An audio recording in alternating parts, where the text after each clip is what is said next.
timing की उतार machine અને અંદર બોલતા હું ખાલી રહે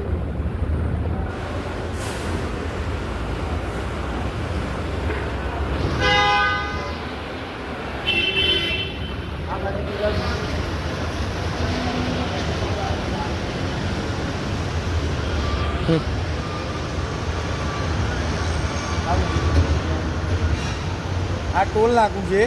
ખેડા હાઈવેનું આના ઉપર ગાડી આપણે ટેક્સ ભર્યા પછી બી નીકળવા નથી દેતા 20 મિનિટ 25 મિનિટ લગીને ટોલ ખુલ્યો નથી એ કારણોસર ગાડી નીકળવા નથી દીધી 4.5 કલાક 5 કલાકથી મારી ગાડી અહીં પડી છે મારા છોકરાની 10માની એક્ઝામ હતી બરાબર 10 વાગે સમય પહોંચવાનો સમયગાળો છે સંડાણા હું લોકલનો છું રતનપુર ખેડા ગામનો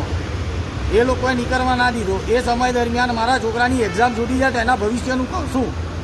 આના માટે કોણ કાર્યવાહી કરશે એવું તો છે નથી કે અમે પૈસા નથી ભરવા આ ફાસ્ટેગ લગાવેલું છે ફાસ્ટેગના અંદર ના કપાય જવાબદારી એમની છે એ જવાબદારી અમારી નથી છતાં બી મને કીધું 10 મિનિટ ઊભા રહો 10 મિનિટમાં કપાઈ જશે એ પછી બી હું 40 મિનિટ ઊભો રહ્યો 40 મિનિટમાં ટોલ ના ખુલ્યો તો ગાડી અહીં મૂકીને ચાવી હું આપીને અહીંથી ગયો છું અને આ ગાડી અહીંયા જ પડી રહેશે બરાબર જ્યાં લગીને મને ન્યાય નહીં મળે હું અહીંયાથી સ્પેશિયલ રિક્ષા કરીને ગયો છું બરાબર આના માટે જે કાર્યવાહી થતી હોય આગળ એ કરવા માટે હું બી રાજી છું અને ટોલ મારા પર કરવા માંગતું હોય તો એ બી હું રાજી છું ધેટ્સ ઓલ